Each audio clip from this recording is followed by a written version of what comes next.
Apa? Unmute myself ya? Ya, sudah. Bismillah. Assalamualaikum warahmatullahi wabarakatuh.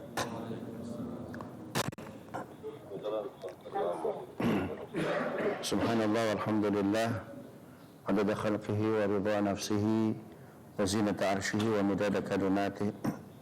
Subhanallah walhamdulillah adada khalqihi wa ridha nafsihi wa zinata arshihi wa midada kalimatihi. Subhanallah walhamdulillah adada khalqihi wa ridha nafsihi wa zinata arshihi wa midada kalimatihi. Rabbi shrah li sadri wa yassir li amri wa hlul 'uqdatam min lisani yafqahu qawli waj'al li waziran min ahli, amma ba'd. Bapak Ibu, para guru, para sepuh dan sepuh, jamaah sekalian, ikhwah fillah yang dimuliakan Allah Subhanahu wa taala. Ini tepat hari ke-3 setelah kemerdekaan Republik Indonesia yang ke-77. Persis 77 tahun yang lalu, 2 atau 3 hari setelahnya, artinya tanggal 19 dan tanggal 20, Pak. Itu orang-orang di sekitar Bung Karno, tokoh-tokoh hebat, inspiratif, bukan hanya berkeringat air tapi juga berkeringat darah. Itu menghilang, Pak, seolah-olah hilang ditelan bumi.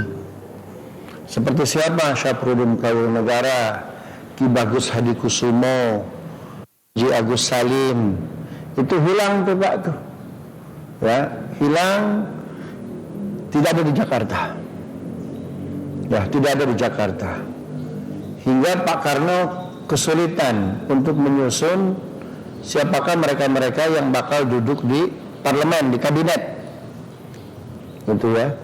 Itu sebabnya penyusunan kabinet pertama yang disebut dengan kabinet presidensial oleh Bung Karno ini memerlukan waktu sampai 2 minggu lebih. Pelantikan baru 2 September. Itu tuh Pak ya. Kenapa Pak? Harusnya Haji Agus Salim jadi menlu tuh Pak tuh, menlu pertama, ya.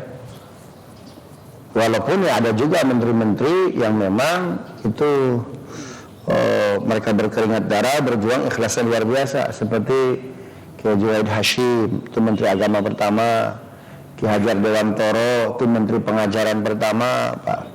Tapi mostly paling banyak mereka-mereka yang berjuang untuk kemerdekaan, ikhlasnya, integritasnya, itu justru tidak muncul, Pak, sebagai daftar menteri-menteri itu, Pak.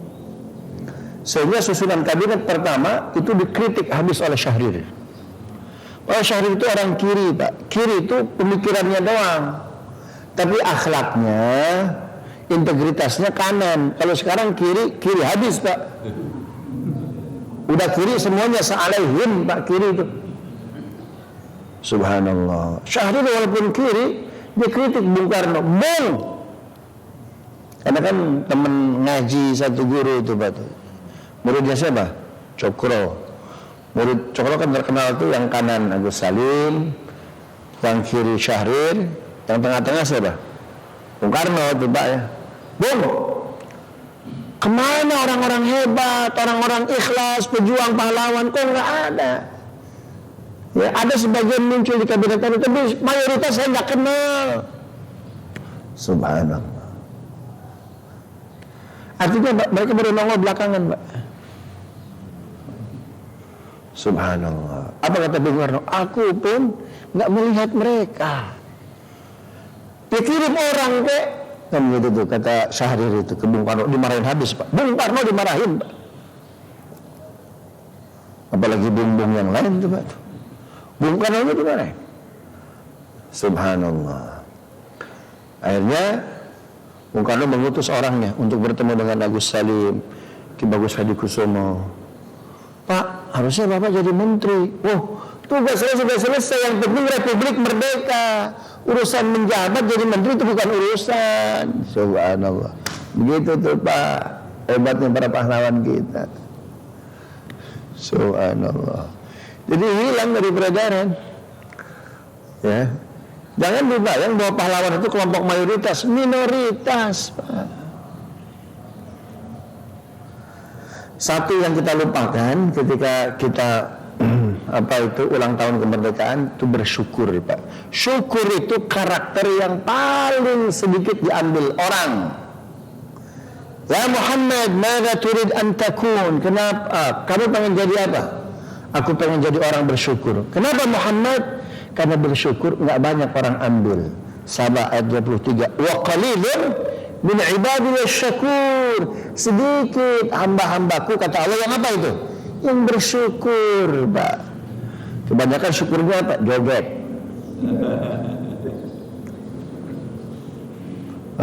Tali tambang. Apalagi panjat pinang.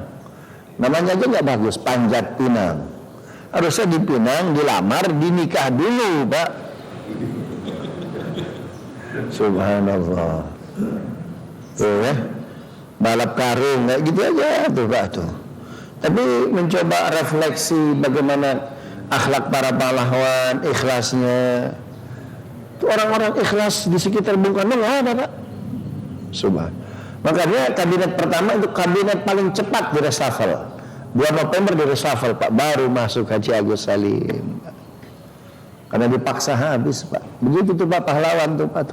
Yang penting berjuangnya. Urusan dapat bonus dari jabatan itu bukan utama. Kalau kita yang penting menjabatnya. Subhanallah. Itu tuh, Pak. Ini harus kita pelajari. Termasuk surah Nabawiyah tuh, Pak, tuh. Ya, ini berbicara tentang orang-orang ikhlas. Ikhlas itu kata Al-Quran, فَأَمَّا الزَّبَدُ فَيَذْهَبُ جُفَاءً وَأَمَّا مَا يَنْفَعُ النَّاسَ فَيَمْكُثُ فِي الْأَرْضِ. Ikhlas itu seperti batu karang, Pak, di tengah lautan, ditabrak oleh ombak, hancur leburnya itu karang, Pak. Enggak. Jadi kenapa Indonesia ini sampai 77 tahun umurnya, Pak? Karena para pahlawannya ikhlas. InsyaAllah Republik kita umurnya panjang, Pak. Ada negara-negara gagal, Pak, hancur lebur Soviet, Yugoslavia, tuh ya. Nah, Indonesia para pahlawannya ikhlas betul, tuh, Pak, tuh. Ya. Allahu Akbar. Baik, jadi sekarang kita surah Nabawiyah, balik lagi nih, Pak, ya. Sesuai dengan topik, jadi kembali ke laptop.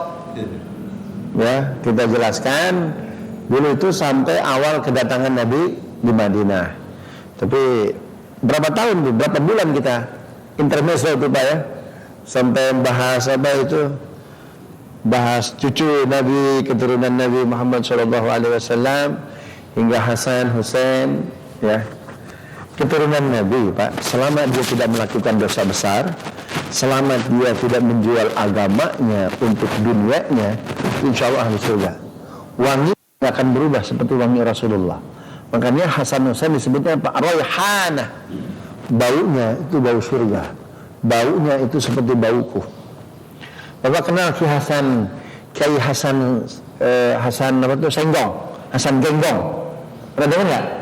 Kiai Hasan Genggong. Hah? Belum pernah. Belum pernah dengar ya? Kiai Hasan Genggong, Probolinggo.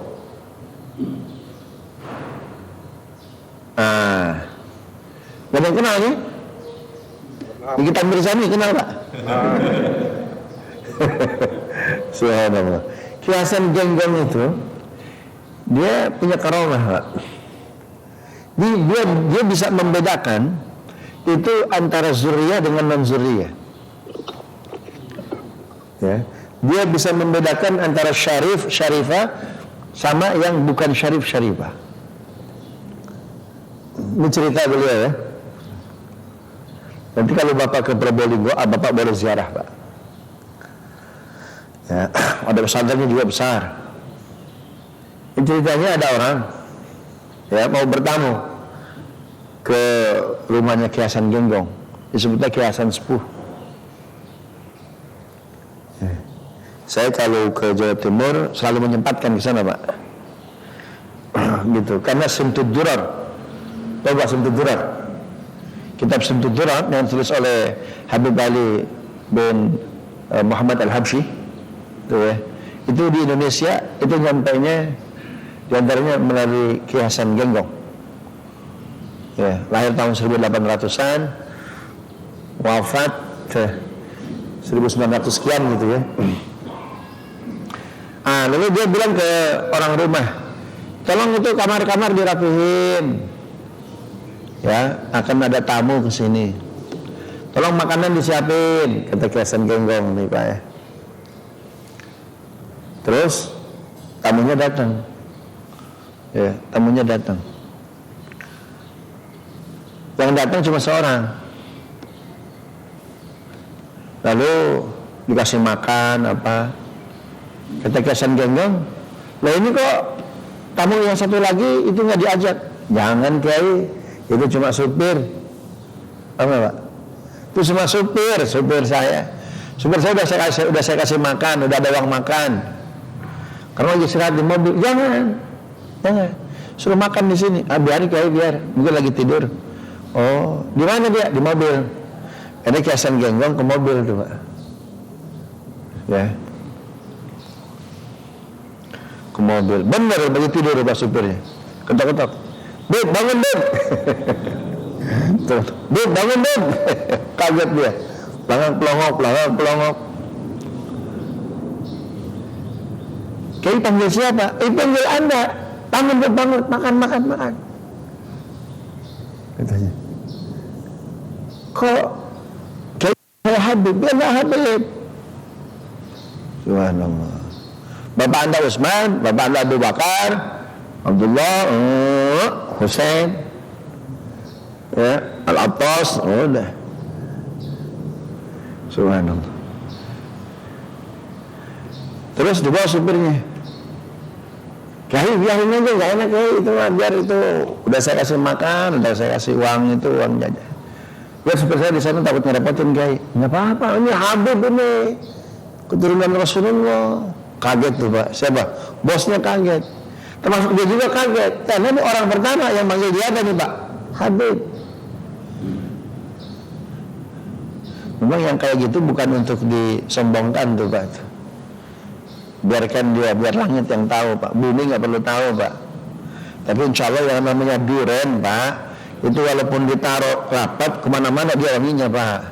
Wangi positifnya, bukan wangi negatifnya. Subhanallah. Terus kata bosnya, "Kiai dari mana tahu bahwa supir saya itu Habib?"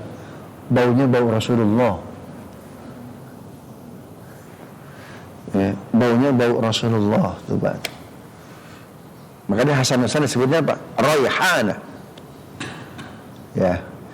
Nah, selama Habib, selama zuriyah syarifah tidak melakukan dosa besar dan tidak membeli dunia dengan agamanya itu Pak, wanginya nggak berubah. Kalau saya bangun apa kalau saya Pak? Ya, subhanallah. Wanginya nggak berubah tuh. Wanginya nggak berubah. Subhanallah. Itu tuh ya. Baik.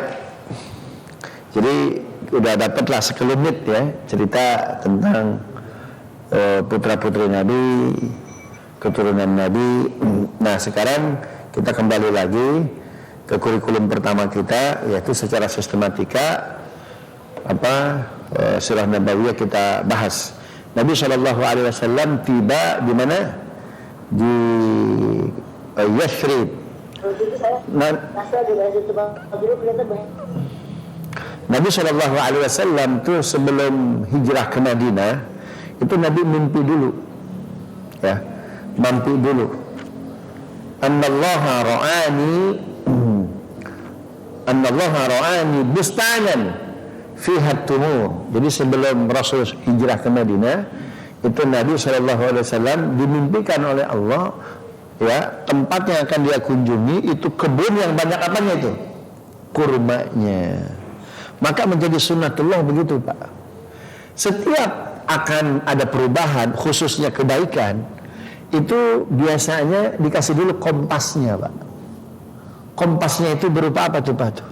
Berupa mimpi itu Pak. Ya, kompasnya berupa mimpi. Sama Republik ini sebetulnya proklamator kita ragu Pak. untuk memproklamasikan kemerdekaan kita tuh Pak. Dia minta kita mesti dapat izin dulu dari siapa itu? Dari Nippon. Betul nggak? Awalnya ragu tuh Pak. Sejarah cuma membahasnya Pak, Nabi didesak oleh siapa itu? Oleh anak-anak muda Pak, pimpinan siapa? Ahmad Subarjo. Subhanallah. Tapi jangan lupa Pak, Ibu Fatimah itu mimpi malamnya Pak. Ya. Ibu Fatimah mimpi, subhanallah. Kita udah bahas kan kemarin ya. Ibu Fatimah Pak, namanya Fatimah. Karena ibunya Khadijah, bapaknya Hasanuddin, kakaknya Basaruddin. Ya. Cuma yang Basaruddin ini ujungnya sampai ke Hasan, kalau yang Petamburan ke Husain. Jadi Teku Umar sama Petamburan itu saudaraan tuh Pak. Paham nggak? Apa sih? Jadi Petamburan sama Teku Umar itu saudaraan itu tuh Pak. Subhan. Di mana makamnya? Karet Bifak. Coba ziarah Bapak. Karet Bifak. Itu ada makam Bu Fatimah. Ya. Diganti oleh suaminya jadi Fatmawati. Kenapa? Karena memang beliau keturunan Jawa Bali, Pak. Kok keren Fatimah itu Pak tuh. Subhanallah. Ini nyampe nggak ini nih? Nyampe ya? Itu Ibu Fatimah Pak. Ibu Fatimah itu mimpi itu Pak. Ya. Ya. Mimpi apa Ibu Fatimah? Mimpi Nabi SAW membacakan surat An-Nasr tahun 8 Hijrah di Madinah. An-Nasr itu Pak, momentum kemenangan umat Islam penaklukan kota Mekah.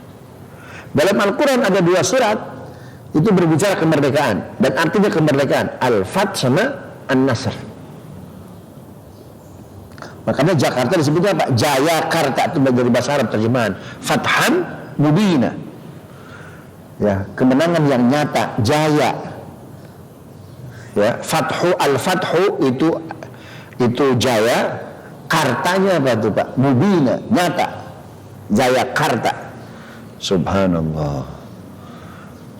Itu mimpi itu Pak tuh. Sama dengan apa? Proklamasi. Sama Pak. Idza jaa nasrullahi wal fath wa ra'aitan nas yadkhulun. Itu Nabi akan tuh Pak.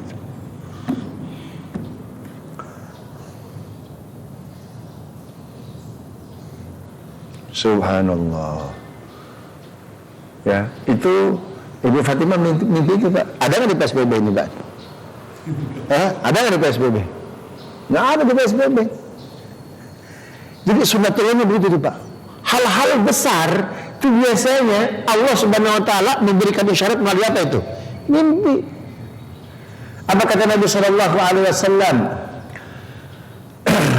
Bahwa wahyu pertama yang aku terima adalah Pak ar-ru'ya shadiqah. Mimpi-mimpi yang baik. Mimpi-mimpi yang benar.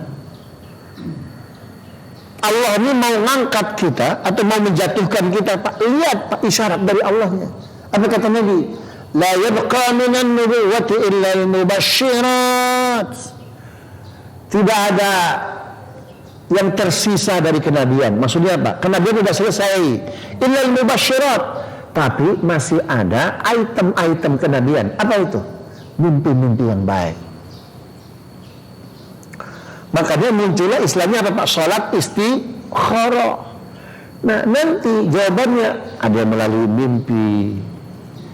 Subhanallah. Ibu Fatimah itu menjahit bendera berapa lama sih Pak? Kenapa juga mesti yang menjahit benderanya Pak Ibu Fatimah? Karena bendera merah putihnya dari datuknya Pak. Salah besar itu bendera merah putih dari Jepang. Betul nggak? Semua referensi di Republik ini bendera merah putih bahannya dari Jepang. Betul nggak? Bapak cek Pak semua Pak. Salah besar itu Pak. Bendera merah putih itu asli Pak, dikasih datuknya. Jadi Habib Husain bin Abu Bakar bukan hanya baca Sahih Muslim, Annallaha zawaliyal arda masyariqaha wa magharibaha fa'atani al-kadzain al-ahmar wal abyad. Ya, dia baca Sahih Muslim, kata Nabi Shallallahu Alaihi Wasallam, aku diperlihatkan bumi timurnya, baratnya. Ya, tapi kata Nabi apa? Aku juga diberikan dua pusaka, warnanya apa? Merah dan putih. Itu bukan hanya dari situlah bendera merah putih kita, Pak. Tapi Habib Hussein bin Abu Bakar, dia punya sorban putih, tuh Pak. Dia punya sorban merah, airnya apa, Pak? Digabungkan. Itulah asli sangsaka kita, Pak. Ya.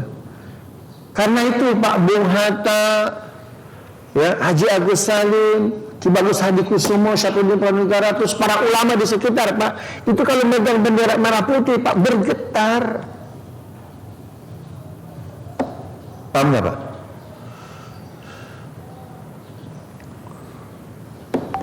Nyampe nggak ini nih?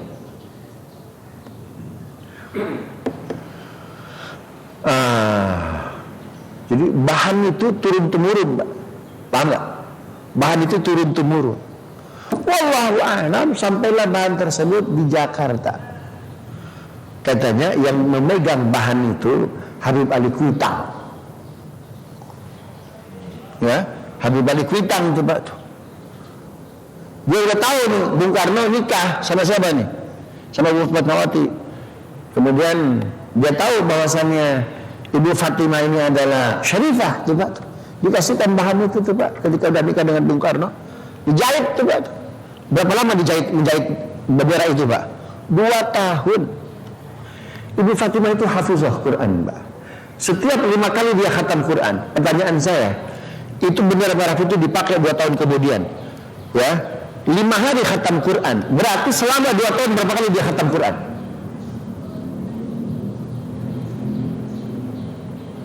Hah? Berapa kali dia khatam Quran? Lama benar gitu ya? 150 ya? 150 khatam Quran, Pak. Subhanallah. Jadi ketika dia menjahit itu sambil ngulang.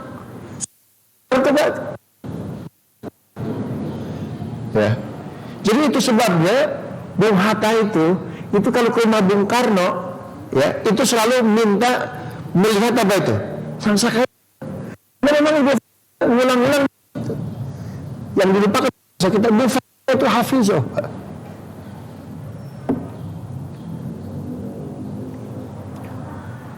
Cuma masalahnya kan dia cerai. Itulah masalahnya. Ini yang tidak menguntungkan. Paham nggak? Karena dia yang ngurus. Benar ilmunya ya? Itu yang tidak menguntungkan. Sehingga yang ngurus bukan Ibu Fatimah. Nyampe ilmunya nih? Tidak menguntungkan. Karena dia yang ngurus tuh Pak.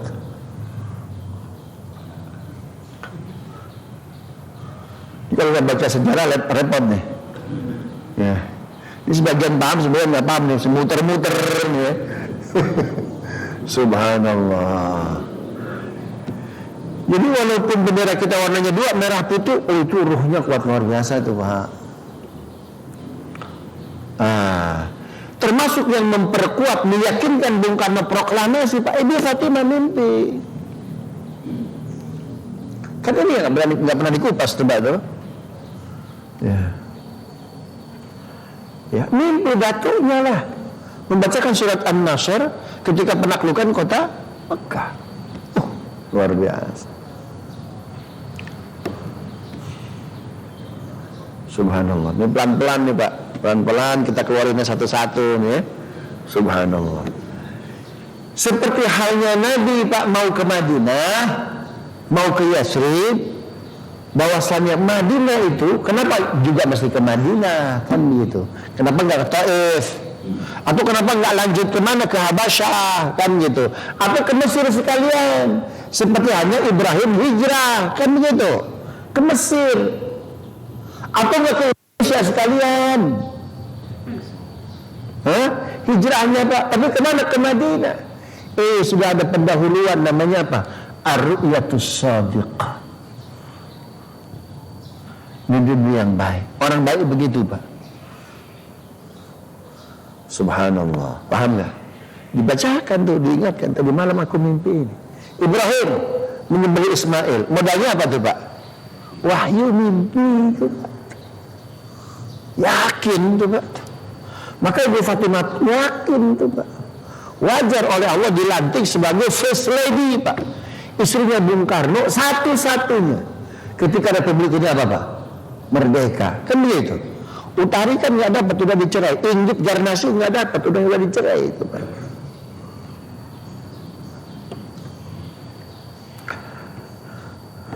Subhanallah. Paling dapat anak paling banyak kan dari siapa? Dari Ibu Fatimah. G, M, R, S, G. Tuh kan? 5 tuh Pak tuh. Subhanallah. Ar-ru'yatus shadiqah. Mimpi-mimpi apa? Mimpi-mimpi yang baik, mimpi-mimpi yang benar. Gitu ya. Nah, aku melihat kota Madinah itu banyak kurmanya. Ya. Karena itu ini menjadi sebuah kebijakan kerajaan Pak Arab Saudi itu Pak, menanam pohon kurma. Di Mekah ada kurma nggak? Di Mekah ada nggak? Nggak ada itu Pak. Maka sama nanti kiamat akan terjadi ketika kurma mengering. Ya, kurma mengering. Kenapa? Karena airnya sudah tidak ada. Yang muncul airnya di kamar-kamar, airnya di hotel-hotel. Bukan untuk nyiram, tapi untuk apa Pak? Minum. Kan begitu. Salah satu tanda hari kiamat yaitu apa? Ketika khamar masuk kota Madinah. Ketika khamar masuk, otomatis kurma apa? Mati. Itu subhanallah Pak. Makanya kenapa kita harus makan kurma Pak? Orang makan kurma itu lidahnya kalau akan masuk apa tuh Pak? Khamar. Itu rahasianya itu Pak. Kapan hadis Nabi SAW? Ibrahim harrama Makkah wa ana haramtul Madinah. Ibrahim yang menjadikan Makkah tanah suci. Wa ana haramtul Madinah. Dan aku, kata Nabi, yang menjadikan Madinah kota suci. Kapan hadis itu muncul Pak? Ketika Nabi memukul mundur orang Yahudi. Kenapa orang dipukul mundur Pak? Karena dia dagangan miras. Dia tanah banyak bungker Pak. Lebih dari 900 miliar.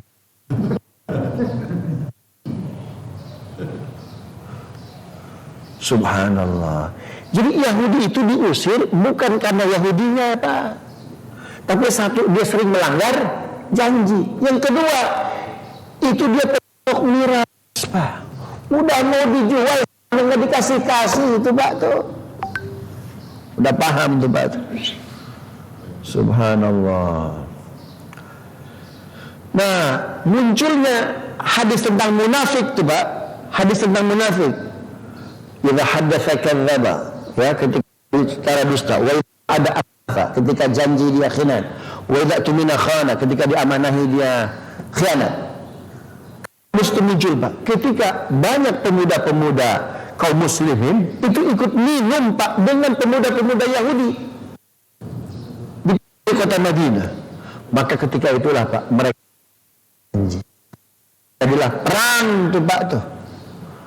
Sehingga mereka dipukul mundur. Ketika tidak ada, maka kota Madinah bersih dari miras.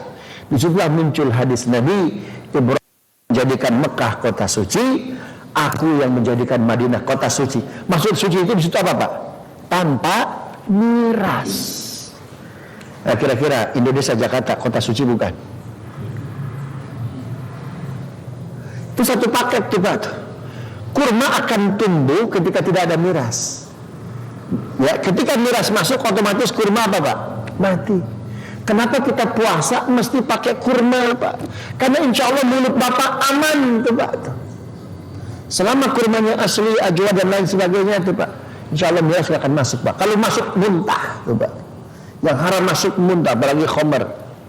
Jadi bisa dipastikan tuh Pak, mereka-mereka yang di Duren tuh Pak, nggak pernah makan kurma. Ya, itu otomatis tuh Pak, banyak hikmahnya. Kita kan di Indonesia, tapi sunnahnya nggak makan buah Nusantara Ustaz. Kita kan di Depok, Depok kan buahnya belimbing. Itu kan kurma di mana? Di Arab Saudi. Ya kita kan Islam Nusantara, Ustaz. Bukannya pakai belimbing aja. Apakah begitu coba? Enggak, tetap pakai apa itu? Kurma. Oh, baru ketahuan hikmahnya. Subhanallah. Ya, selama tidak ada miras, Pak, kurma ada di kota Mekah. Masuk miras ke kota Mekah, maka kurma mati itu, Pak. Subhanallah. Gitu tuh ya. Makanya Abu Dhabi, Pak, sebuah kewajiban. Rumah di depannya kedua ada apa? Ada kurma tuh ya. Ya ditanam tuh di depan rumah-rumah orang, apalagi di komplek elit tuh, Pak.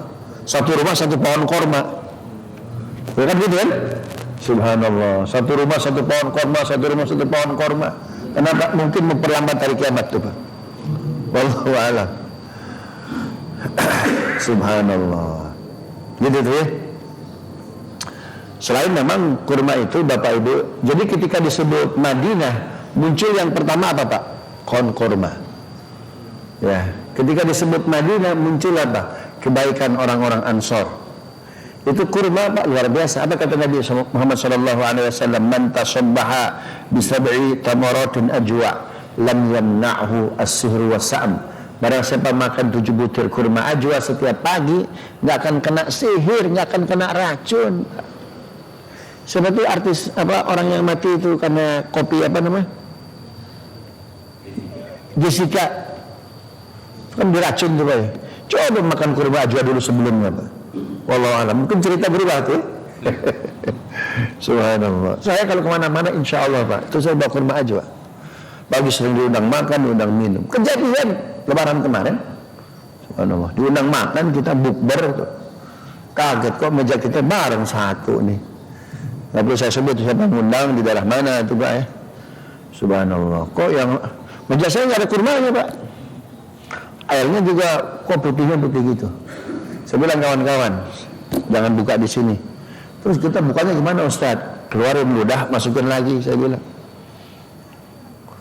Rupanya ada yang nggak kuat, nggak nahan.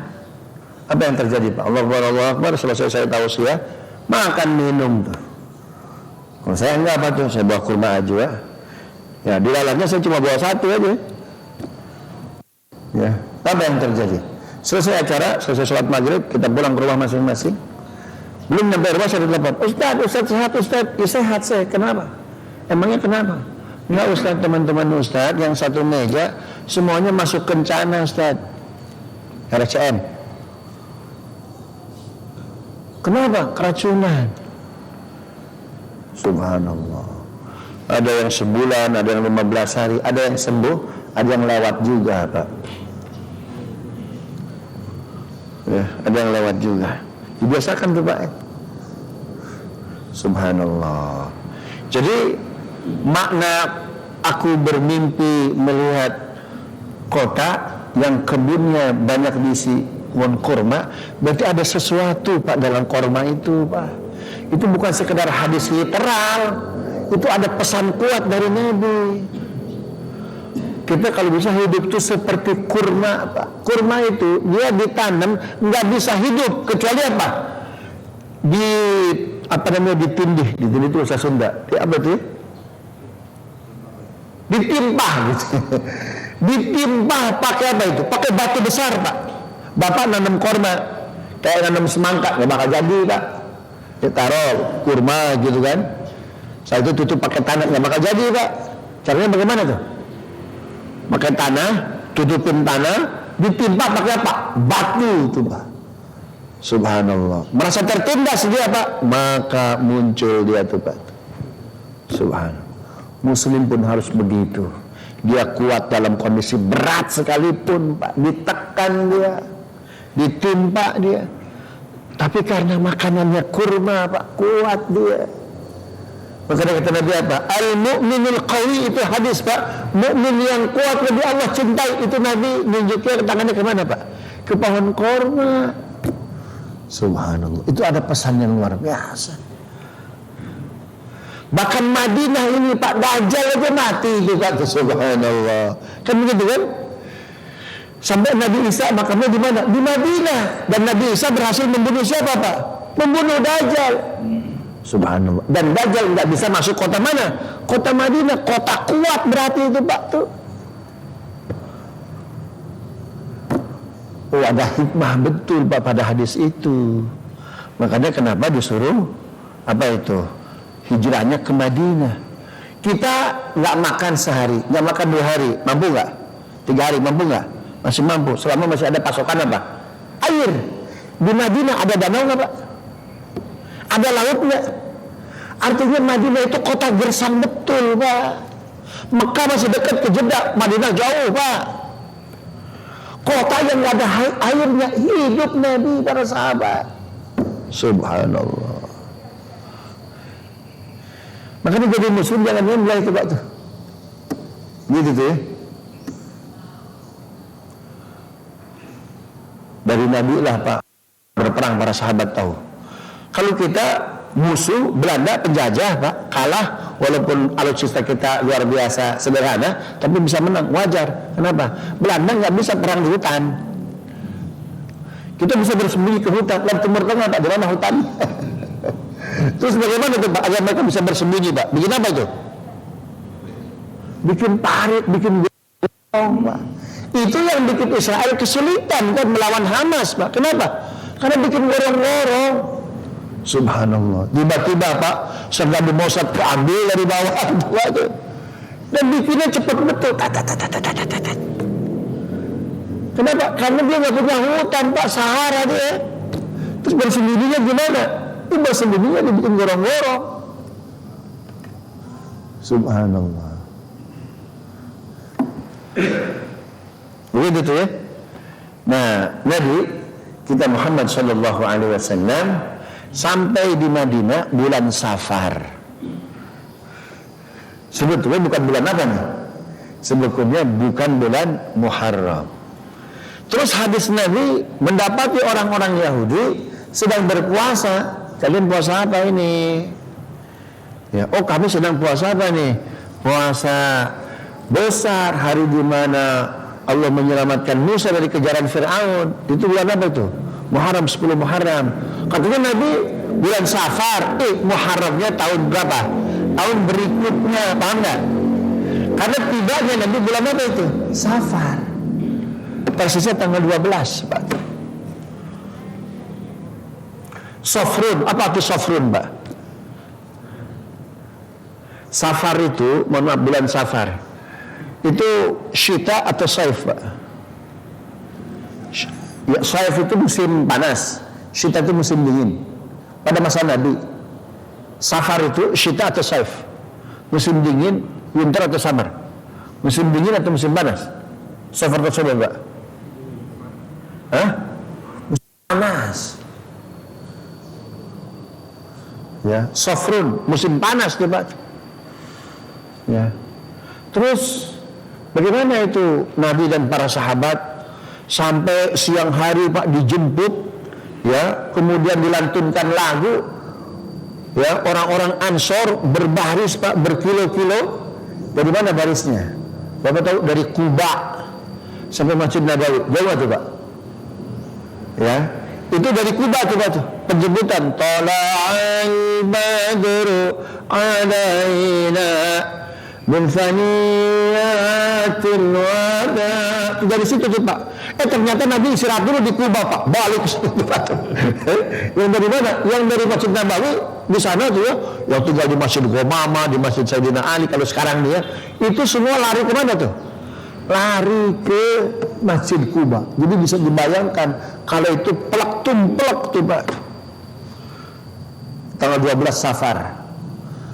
Ya, 12 Safar. 12 Safar, Safar itu bulan keberapa, Pak? Safar itu bulan keberapa dalam Islam? Pertama bulan apa? Muharram. Itu bulan kedua. Sampai tanggal berapa? 12. Jadi 21.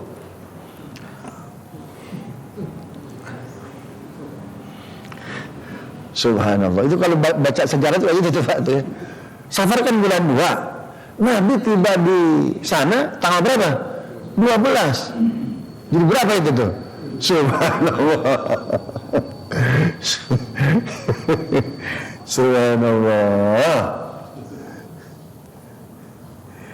Ya, makanya kalau saya nggak kaget Pak, nggak kaget. Wih, bener jas merah, terulang lagi dia ya. Subhanallah. Coba Bapak tanya ke yang paham sejarah. Ya, Bapak tanya sejarah. Ya memang itu ngambilnya Nabi itu sampai tanggal 12 Safar itu bulan 2. Ini diam takut atau diam nggak paham ini? Hah? Kadang-kadang nggak paham, mereka tuh nggak paham. Subhanallah. Jadi itu bukan kebetulan tuh Pak. Ya, itu belum bukan kebetulan. Subhanallah. Nah, kita sudah bahas kan tentang pembahasan pembahasan Masjid Quba kita sudah bahas, dan kita sudah bahas sampai Nabi meninggal kan. Nabi meninggal airnya itu diambil dari air mana itu? Air Masjid Quba yang sumurnya sampai sekarang mata airnya nggak habis-habis. Itu sebabnya kita kenapa pengen menyaksikan langsung Bapak mandi di situ. Ya. Itu bayangkan, itu air aja Pak, air pemandian Nabi diambil dari Masjid Quba, ya kan? Subhanallah, itu ada mata air yang luar biasa tuh Pak tuh. Di Madinah betul nggak ada danau, nggak ada laut, tapi punya apa itu Pak? Mata air, sumur. Subhanallah. Ketika Nabi belum hadir, ada mata airnya di situ? Nggak ada Pak. Maka Nabi berdoa, ya Allah anzil alainal ma kama anzalta li Musa. Ya Allah, turunkan aku air seperti kau turunkan 12 mata air untuk siapa? Musa. Fanfajarat. Ya, kemudian keluarlah mata air dari berapa? 12 mata air. Keluar tuh Pak. Sampai sekarang mata air itu ada. Bapak ke Kuba itu kan ada hadisnya. Kalau Bapak ke Kuba hari Sabtu, berangkat ke sana dalam kondisi bersih, sholat 2 rakaat, pahalanya seperti apa? Umrah, kan begitu. Saya Pak, itu udah sholat 2 rakaat, setelah itu apa? Mandi kita. Bapak nggak tahu itu kan? Pernah nggak? Mandi di situ enak betul kolamnya Pak. Subhanallah, airnya dingin. Kolam besar. Subhanallah, warnanya bersih, kayak aru Pak. Kayak aru. Nggak perlu ke Swiss Pak. Subhanallah. Jadi sejarah itu selama yang Nabi doakan, yang Nabi minta nggak bakal punah. Kecuali Nabi nggak doakan, ya itu punah. Seperti apa itu? Seperti sendok Nabi, ya. Ketika Nabi wafat hilang, hangus begitu aja. Kecuali yang dipinta oleh sahabat dan Nabi doakan. Contoh rambut Nabi. Ya Rasulullah, rambutmu untukku ya, kalau aku rindu aku bisa lihat rambutmu. Kata siapa? Barbershopnya Nabi. Siapa? Tolhabib Ubaidillah. Itu barbershopnya Nabi itu Pak. Makanya rambut Nabi sampai sekarang apa? Masih ada. Dan itu dipotong Pak tiap bulan. Kalau nggak apa? Manjang terus. Subhanallah. Manjang terus. Bapak meninggal, rambutnya meninggal nggak? Ada nggak rambutnya itu tumbuh terus Pak? Enggak. Nabi digunting terus Pak. Subhanallah. Gitu tuh ya. Sama mata airnya juga ada. Luar biasa. Itu namanya Pak mukjizatun Nabi sallallahu alaihi wasallam. Kemukjizatan Nabi Muhammad sallallahu alaihi wasallam. Jadi hadis Nabi kalau di Mekah suci oleh Ibrahim dan ada apa? Zam-zam. Di Madinah pun Pak itu oleh Nabi kota tersebut disucikan dan ada mata airnya. Subhanallah. Begitu tuh ya. Paham nggak Pak? Tapi mata airnya nggak sampai kemana-mana Pak, cuma situ doang, kolam itu doang. Sedangkan kalau sumurnya siapa? Sumurnya Utsman bin Affan itu paling besar, 5 hektar tuh Pak. Gitu tuh ya. Nanti kita akan lihat itu Nabi dari mana itu, dari Mekah, dari Kuba sampai ke mana, ke Masjid Nabawi hingga singgah ke siapa? Abu Ayyub Al-Ansari. Sebetulnya ada berapa dialog Pak? Ada berapa tempat Nabi transit? Karena Nabi itu nggak dialek. Nabi itu jarang Pak. Itu perjalanan dari A ke B itu kayak orang jalan tol. Enggak. Kalau Nabi ada orang pasti Nabi sapa dulu. Dan pasti di situ ada 1 kalimat, 2 kalimat, 3 kalimat Pak. Di situlah hadis-hadis Nabi diproduksi itu Pak. Karena ketika itu Nabi udah jadi Nabi belum? Sudah jadi Nabi. Semua perkataan Nabi hikmah, Pak. Jadi nggak mungkin ada orang oleh Nabi dilewatkan, berarti dihilangkan dong kesempatan dakwah. Kan itu Pak, nggak mungkin. Subhanallah. Begitu ya. Nah, kita akan bahas itu. Saya jam 8 ada hubungan telepon langsung sama Rasil membahas kondisi Palestina saat ini. Gitu ya. Rabbana zalamna anfusana wa illam taghfir lana wa tarhamna lanakunanna minal khasirin. Wa sallallahu ala sayyidina Muhammadin wa ala alihi wasallam. Walhamdulillahirabbil alamin.